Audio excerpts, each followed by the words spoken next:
3 months back, I made a video on compatibility between two horoscopes. I spoke about tools like the Kuta system and what scores like 36 Gun actually mean. But the question that keeps coming up isn't just about compatibility, it's this. When will I get married? I hear this all the time. Is my chart blocking marriage? Is there some dosha? Or worse, maybe I am just not destined to marry. And I always say, let's not jump to that. See, astrology is in black and white. It's not a simple yes or a no. It's more like a locked door. Marriage isn't blocked. It's just not unlocked yet. And the key is timing. If you're new here, Namaskaraha, I'm Archna Murthy. I practice Vedic astrology and I help people read their charts, and not just for predictions, but for clarity, self-awareness and timing. And when it comes to marriage or delays in marriage, I've seen how emotionally charged this question can be. So today, I want to walk you through how I actually approach this when someone asks me, when is it going to happen? Here's what you will get from this video. When I check for marriage timing, I always ask 4 questions. Where, how, who's blessing it, and when. I'll show you how I look at those. We'll also talk about Guru Bala. And finally, how remedies when done right can gently support your journey. Now, you might wonder, why should I know all these technical terms? And you're right, you don't need to become an astrologer, but I want you to know that there is a system behind the answer.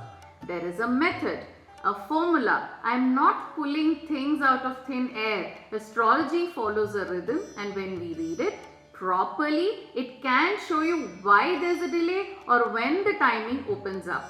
So if you've been wondering about your own marriage path, stay with me. Let's start from the beginning. Let's start with the first question. Where is marriage placed in your chart? You would have heard this popular saying, marriages are made in heaven, but in astrology, marriages are made in 7. By 7, I mean the 7th house. See, in your horoscope, there are 12 houses. And out of those, the 7th house is the one that represents marriage.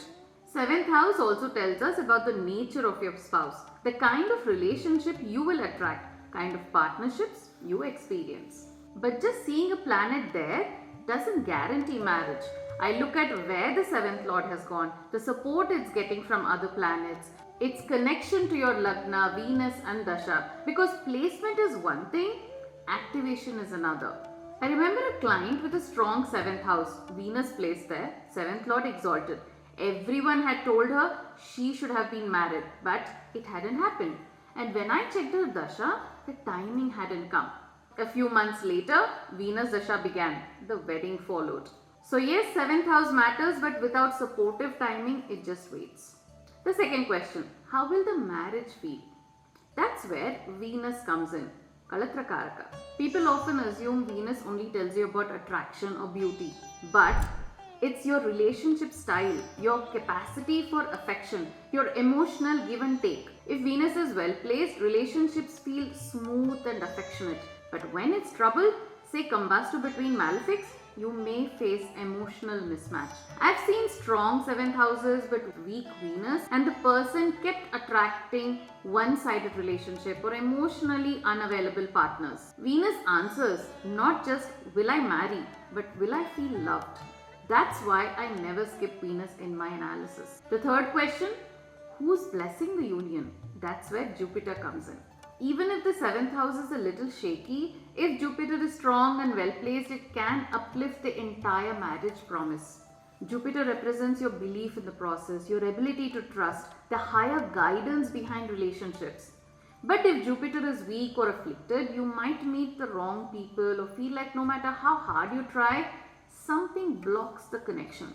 That's why I always check where is Jupiter in your chart, what kind of drishti it is giving, its connection to the 7th house, Venus or current Dasha. Finally, the most practical question, when? This is where Dasha comes in, your planetary time period. You might have great placements, but if the Dasha does not support marriage, nothing moves. It's like a stage set with no director to start the play. I've seen perfect yogas, but nothing happened till the Dasha changed. Sometimes it's a career focused Dasha or one about family karma or healing. Once that phase ends, marriage moves forward. So even a great chart needs good timing. Now there's one more layer I always look at, Guru Bala. Guru means Jupiter, Bala means strength. It refers to how strong Jupiter is in transit right now for your chart. Even with a good dasha and strong placements, if Jupiter is transiting your 6th, 8th or 12th, you may feel stuck. I've seen clients say, everything looks perfect, why isn't it happening? And often Guru Bala is the missing piece. When Jupiter is strong in transit, the path clears, the right people show up. So yes, it matters. Now let's talk about remedies. Sometimes even when things look promising, the chart needs support. I don't give generic remedies. Sometimes a gemstone helps, sometimes a puja. Always after reading the chart deeply. The point of remedies is alignment, not magic. And one more thing, your readiness matters too. Sometimes the chart supports marriage, but you're not mentally ready. And that's okay. You might be healing or you're unsure. And until you are ready, even a good chart can't move forward. I often say astrology shows 60 to 70%. The rest is free will. Your willingness to take action, to meet people, to heal from past wounds, to say yes when life brings something your way. Marriage, like anything sacred, needs you to be an active participant, not just a receiver. So if nothing's moving despite good indicators in your horoscope, ask yourself, am I ready to receive this? Because when your chart aligns and your heart is open, things fall into place. So when someone asks, when will I get married? I open their chart and I look at 4 things. Where? That is the 7th house. How? Looking at Venus. Who? Jupiter's blessings. And when? The Dasha. And then I check Guru Bala. And finally I ask, are they emotionally ready? Because even the best planetary alignments need a little cooperation from our side. Sometimes a gemstone helps, sometimes a quiet puja, and sometimes just an honest moment with yourself. If this video gave you something to think about and you would like to explore your own chart with more clarity, you know where to find me. And if you enjoy thoughtful astrology, you might want to subscribe. There's more coming. Dhanyavadaha.